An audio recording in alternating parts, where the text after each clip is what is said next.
สวัสดีค่ะตาลซอฟวิปนะคะนี่คือคลิป Q&A คลิปแรกของช่องตาลซอฟวิปโอ้ my god เพิ่งรู้ตัวเหมือนกันนะคะว่าทำ YouTube มา10 ปีแล้วนะคะยังไม่เคยมีคลิป Q&A สักคลิปเดียวเลยนะคะก็ไม่รู้ว่ามันเป็นไปได้ยังไงนะคะแต่ว่ามันก็เป็นไปแล้วนะคะโอเคช่างมันวันนี้นะคะเราได้รับคำถามมาเยอะมากๆเลยนะคะทั้งใน Facebook YouTube IG นะคะซึ่งตอนนี้ทีมงานของตาลเนี่ยรวบรวมคำถามได้แล้วทั้งหมด150คำถามโอ้ my god ว้าวค่ะเยอะมากๆนะคะซึ่งเดี๋ยวเรามาดูกันว่าเราจะตอบทั้งหมดได้ในคลิปนี้เลยไหมนะคะซึ่งดูท่าแล้วอ่ะมันน่าจะไม่หมดแน่นอนนะคะยังไงก็ถ้าเกิดไม่หมดวันนี้ก็อย่าลืมติดตาม EP ต่อๆไปของคลิป Q&A ตาลด้วยนะคะวันนี้ทีมงานทำฉลากมาให้เรียบร้อยแล้วนะคะใส่มาในกล่องทอมสุดแสนน่ารักนะคะอันนี้เดี๋ยวเราไปเริ่มกันที่คำถามแรกเลยดีกว่าค่ะเรามาลุ้นกันดีกว่าว่าคำถามแรกจะเป็นคำถามแบบไหนนะคะพี่ต้องออกกำลังกายไหมครับถึงจะตีกลองได้เป็นคำถามที่ดีนะต้องออกกำลังกายนะคะสำหรับใครที่อยากจะได้ความเสถียรเยอะๆในการตีเนี่ยก็แนะนำให้ออกกำลังกายค่ะต่อไปชุบพี่กรุ๊ปเลือดอะไรครับมือกลองที่ชอบทั้งไทยและสากลคือใครขอบคุณมากนะครับเอากรุ๊ปเลือดก่อนเลยดีกว่าเนาะกรุ๊ปเลือดจะเป็นกรุ๊ป A นะคะแล้วก็มือกลองที่ชอบทั้งไทยและสากลเอาสากลก่อนเนาะสากลตาลชอบเซนริคาวากุจินะคะแล้วก็ชอบอีริกมัวค่ะแล้วก็ถ้าเกิดเป็นคนไทยก็ตอนนี้ชอบพี่โมลีแล้วกันเนาะพี่โมลีนะคะวงกลาค่ะต่อไปชุบเพลงแรกที่ฝึกตีกลองคือเพลงอะไรคะเป็นคำถามที่ดีนะขอนึกก่อนนะเพลงแรกถ้าจำไม่ผิดนะคะน่าจะเป็นเพลงบางละจันนะคะของวงคาราบาวนะคะเพราะว่าคือที่รู้สึกว่านึกนานอ่ะเพราะว่าตั้งแต่แรกๆอ่ะจะเรียนกรุ๊ปเรียนอะไรมาก่อนใช่ป่ะแต่แล้วพอแบบว่าเริ่มมาตีเพลงก็น่าจะเป็นเพลงนี้แหละที่จำได้ค่ะ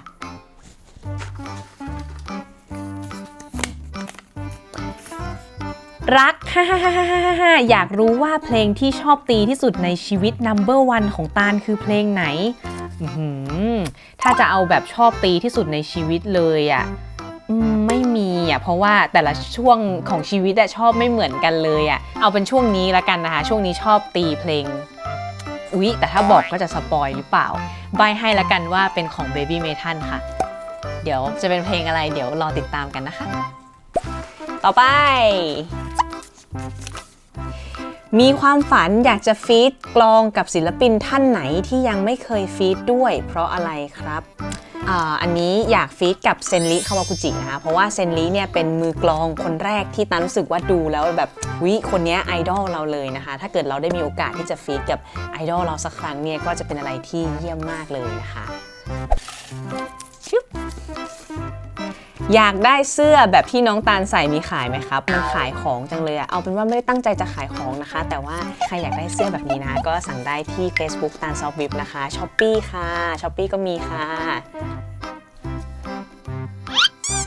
ต่อไป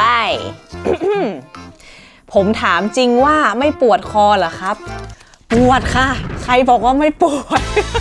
เอาเป็นว่าแล้วแต่เพลงแล้วแต่เลเวลของเพลงแล้วกันนะคะถ้าเกิดสมมุติว่าวันนั้นเนี่ยเราอัดสักแบบ3เพลงหรือว่าวันนั้นไปเล่นคอนเสิร์ตอะไรเงี้ยส่วนใหญ่ก็วันต่อไปก็จะปวดคอประมาณหนึ่งนะคะแต่ว่าเพื่อคนดูนะคะเพื่อฟีลลิ่งที่ดีของเพลงตามทำได้ค่ะ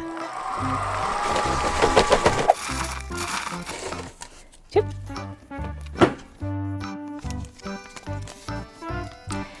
When you come to Indonesia อันนี้ขอตอบเป็นภาษาไทยแล้วกันนะคะตอบภาษาอังกฤษรู้สึกจะไม่คล่องเลยก็เมื่อมีโอกาสนะคะถ้าสำหรับใครที่อยากให้ตาลไปเล่นที่อินโดนีเซียนะคะก็สามารถติดต่อมาได้ที่นี่เลยค่ะ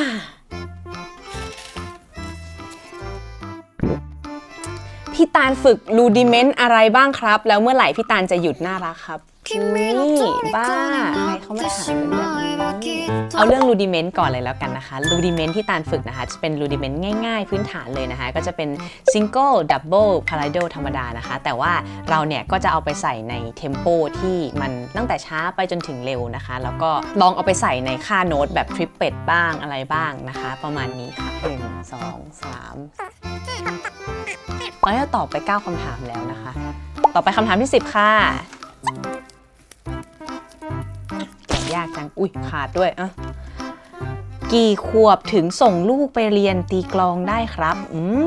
อันนี้แนะนำว่ากี่ขวบก็ได้ที่น้องสามารถที่จะฟังคุณครูรู้เรื่องแล้วก็สามารถที่จะแขนขาเนี่ยถึงที่จะเหยียบกระเดื่องได้แล้วมีแรงจับไม้กลองตีอันนี้ก็สามารถเรียนได้แล้วค่ะแล้วก็ขอแนะนำอีกอย่างหนึ่งนะคะก็คือสำหรับใครที่มีลูกแล้วอยากให้ลูกไปเรียนกลองนะคะตาแนะนำว่าให้ซื้อที่กันเสียงนะคะเป็นเขาเรียกว่าน่าจะเป็นเอียร์มัฟหรือเป็นหูฟังที่มีจุกยางนะคะแล้วก็ให้น้องใส่ด้วยนะคะเพราะว่าเดี๋ยวหูน้องจะเสียค่ะ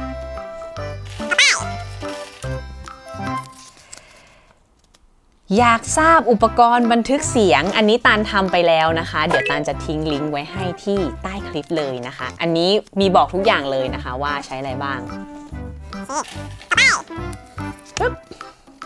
จุดเริ่มต้นที่ชอบตีกลองคืออะไรและ My Idol มือกลองคนไทยและต่างชาติคือใครในส่วนของ My Idol เมื่อกี้พูดไปแล้วนะคะแล้วขอข้ามไปแล้วก็จุดเริ่มต้นที่ชอบกลองคืออะไรอันเนี้ยคือมันเกิดจากว่าตอนเด็กๆตาลเป็นคนที่ชอบอะไรที่ไม่ค่อยเหมือนคนอื่นอยู่แล้วนะคะแล้วก็ตอนเด็กๆก็จะมีการแบบเลือกเรียนดนตรีกันใช่ปะแล้วก็ตาลอยู่โรงเรียนหญิงล้วนนะคะแล้วก็ที่โรงเรียนเพื่อนๆก็จะชอบแบบเปียโนกีตาร์ไวโอลินอะไรแบบหวานๆบัลเล่อะไรอย่างงี้ใช่ปะล่ะเราก็เลยรู้สึกว่ากลองชุดยังไม่มีใครเล่นเลยนะคะก็เลยเลือกกลองชุดแล้วกันเพราะว่ามันไม่เหมือนใครดีค่ะต่อไปไม้กลองเล่าเรื่องไม้กลองที่ใช้หน่อยในส่วนของไม้กลองนะคะตาเป็นคนที่ไม่ชอบไม้หนักนะคะตอนแต่ก่อนเริ่มแรกเลยนะคะก็จะชอบใช้ไม้กลองเบอร์ 7A ค่ะซึ่งมันก็จะแบบเล็กๆหน่อยนะคะแต่ว่าสักพักหนึ่งก็จะเริ่มรู้สึกว่ามันหักบ่อยเกินไปแล้วนะคะก็เลยลองเปลี่ยนมาใช้ไม้ 5A ดูนะคะแล้วก็รู้สึกว่า 5A ก็ดีนะแต่มันก็จะรู้สึกว่าแบบมันก็แอบหนักไปนิดนึงเพราะว่าเป็นคนชอบเล่นลูกแบบปุ๊บเร็วๆส่งเร็วๆอะไรอย่างนี้นะคะก็เลยเลือกใช้ 5A ที่เป็นไม้เมเปิลค่ะ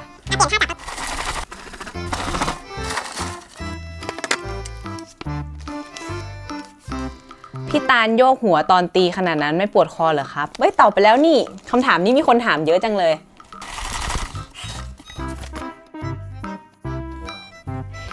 สุดยอดเขย่าหัวสมองไม่เวียนบ้างเลยเหรอสุดยอดเรารู้สึกว่าเราเจอคำถามนี้เยอะมากเลยนะไม่รู้ว่าแบบทำไมเราจับได้แต่คำถามนี้ก็ไม่รู้ตอบไปแล้วนะคะว่าเวียนหัวค่ะแต่ว่าเพื่อคนดูทุกคนทำได้นะคะ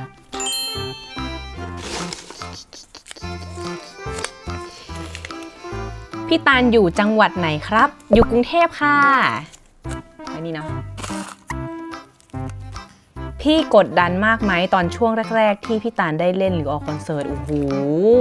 บอกเลยว่าสุดยอดเกิดมาไม่เคยตื่นเต้นขนาดนั้นมาก่อนเลยนะคะแล้วก็รู้สึกว่าเวลาตื่นเต้นน่ะรู้สึกหายใจไม่ทั่วท้องเลยนะคะแต่ว่าพอขึ้นเวทีไปแล้วความตื่นเต้นมันก็จะแบบหายไปนิดนึงแต่ว่าก็ยังตื่นเต้นอยู่นะแล้วก็ตีผิดๆถูกๆนะคะรอบแรกก็จะกุกกักๆหน่อยนะคะแต่ก็ผ่านไปได้ด้วยดีค่ะพี่ตาลเริ่มตีกลองตอนไหนคะแล้วกลองรุ่นแรกที่เล่นชื่อว่าอะไรอันนี้พี่ตาลเริ่มตีกลองตั้งแต่อายุ11ค่ะประมาณป.6 ได้นะคะแล้วก็ถ้าเป็นกลองอะคูสติกรุ่นแรกที่ใช้เลยนะคะก็จะเป็นกลองชุดของ Yamaha Set Custom Honey ค่ะอันนี้ไม่ได้ขายนะคะแต่ว่าใช้มาจริงๆนะคะใช้มาตั้งแต่ก่อนจะได้เป็น Ambassador อีกนะคะอันนี้เป็นรูปน้องนะคะตอนที่เพิ่งซื้อมาแล้วเห่อมากเลยนะคะเอาไปไว้บนเตียงเอาไปไว้บนตั้งบนนู่นบนนี่นะคะน่ารัก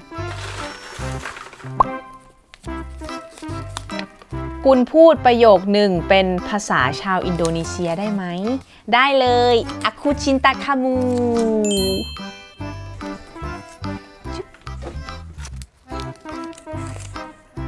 What's your favorite scary movie อ๋อเป็นคำถามที่ดีคือตาลอะเป็นคนที่ชอบดูหนังผีมากๆเลยนะคะแล้วก็เป็นคนที่ชอบฟังเรื่องแบบสยองขวัญก่อนนอนหรืออะไรอย่างนี้นะคะแต่ว่าถ้าเกิดจะให้เลือกแบบหนังที่ตัวเองชอบที่สุดอะคือเอาเป็นว่าชอบหลายเรื่องมากเลยนะคะแต่ว่าไม่รู้ว่าจะยกให้ไหนดีงั้นอะให้หนังล่าสุดที่ไปดูแล้วกันร่างทรงค่ะ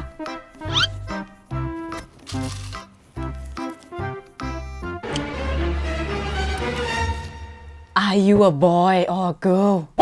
Oh no! เอาจริงนะตาลน่ะตกใจมากเลยที่มีคำถามอย่างนี้เกิดขึ้นด้วยอ่ะแต่ก็แบบรู้สึกเซอร์ไพรส์ประมาณนึงนะแล้วก็ตอนแรกก็คิดว่าเฮ้ยเขาอาจจะล้อเราเล่นอะไรอย่างเงี้ยสักพักเริ่มแบบเฮ้ยมีคำถามอย่างนี้เข้ามาเยอะประมาณนึงเลยนะโดยเฉพาะชาวต่างชาตินะคะก็จะถามกันค่อนข้างเยอะนะคะเฉลยตรงนี้เลยนะคะว่าตาลเป็นผู้หญิงนั่นเองเดี๋ยวจะโชว์หลักฐานให้ดูถ้าไม่เชื่อนะคะ1 2 3ปุ๊บ ชอบคำถามนี้มากเลยด้วยความที่ตาลเป็นคนที่เสียงใหญ่ด้วยไงแล้วก็เวลาทำอะไรก็จะชอบเล่นอะไรที่แบบผู้หญิงเขาไม่ค่อยแบบเล่นกันอะไรอย่างเงี้ยก็ขอบคุณสำหรับคำถามนะคะชอบมากเลยค่ะยกให้เป็น MVP ของคลิปนี้ไปเลยค่ะ What happened that made you choose to become a professional drummer อันนี้ก็คืออะไรที่ทำให้ตาลเนี่ยเลือกที่จะเป็นมือกลองแบบเป็นอาชีพอะไรอย่างนี้นะคะก็ต้องบอกก่อนเลยนะคะว่าอันเนี้ยไม่ได้ตั้งใจที่จะเป็นอาชีพตั้งแต่แรกนะคะแต่ว่าเราทำด้วยความสนุกมาตั้งแต่เด็กอะไรอย่างเงี้ยแล้วก็พอเริ่มโตขึ้นแล้วก็รู้สึกว่าเฮ้ยทางนี้เราไปได้แล้วทางนี้เราไปแล้วมีความสุขนะคะก็เลยเลือกที่จะมาทางนี้ค่ะเพราะว่ารู้สึกว่าไปได้ดีแล้วก็ไม่เครียดเท่าไหร่นะคะก็เลยเลือกทางนี้ค่ะต่อไปคำถามที่เท่าไหร่แล้ววะนับใหม่ต่อไปคำถามสุดท้ายของ EP นี้นะคะเดี๋ยวเรามาดูกันว่าคำถามสุดท้ายจะเป็นคำถามแบบไหน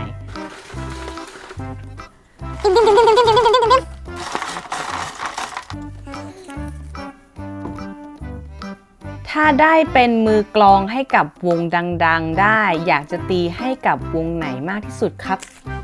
วงเอลิสค่ะสำหรับวันนี้นะคะก็ขอบคุณทุกคนมากๆเลยนะคะที่เข้ามาดูคลิป Q&A คลิปแรกของตาลนะคะแล้วก็สำหรับคำถามที่เหลือนะคะตาลขออนุญาตเอาไว้ในคลิป EP ถัดไปนะคะแล้วก็สำหรับใครที่อยากจะถามคำถามตาลเพิ่มเติมนะคะก็สามารถที่จะคอมเมนต์มาได้ใต้คลิปนี้เลยนะคะเดี๋ยวคลิปหน้าเนี่ยตาลจะเอาคำถามตรงนี้นะคะไปใส่รวมกับฉลากที่เหลือเลยแล้วก็เดี๋ยวเรามาดูกันว่าคำถามในคลิปถัดไปนะคะจะเป็นคำถามยังไงกันบ้างนะคะรอติดตามกันได้เลยค่ะสำหรับวันนี้ขอบคุณทุกคนมากๆเลยนะคะที่ถามกันเข้ามาแล้วก็ขอบคุณที่ดูคลิปนี้จบนะคะสำหรับใครที่ชอบคลิปของตาลนะคะก็อย่าลืมกดไลค์กด Subscribe กดแชร์เพื่อเป็นกำลังใจให้ตาลด้วยนะคะสำหรับวันนี้ไปละค่ะบ๊ายบาย